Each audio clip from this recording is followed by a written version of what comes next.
গোৱালপাৰা জিলাৰ কি গাঁও এখন চামাগুৰি গাঁৱত অৱস্থিত।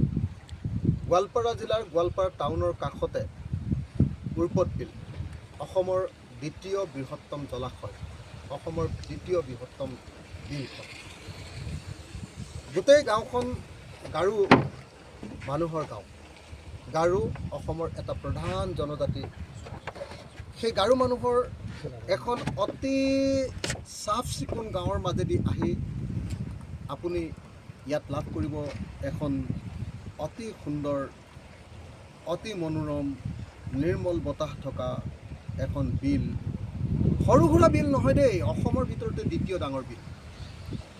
এনেকুৱা এখন ডাঙৰ বিল, যিখন বিলত আপুনি আহিলে, আপুনি যেতিয়া নাৱত উঠি দিব, তাত যেতিয়া ফেৰফেৰীয়া বতাহ মাৰিব, আপোনাৰ এনেকুৱা লাগিব যে পৃথিৱীত ইয়াতকৈ আৰু ধুনীয়া ঠাই আছে জানো। ইমান নিৰ্মল বতাহ, সঁচাকৈ বুজিবলৈ বৰ বেয়া লাগে যে আমি কি বতাহৰ মাজত আছোঁ। আমি গুৱাহাটীত বা নগৰবিলাকত কেনেকুৱা এক অপৰিষ্কাৰ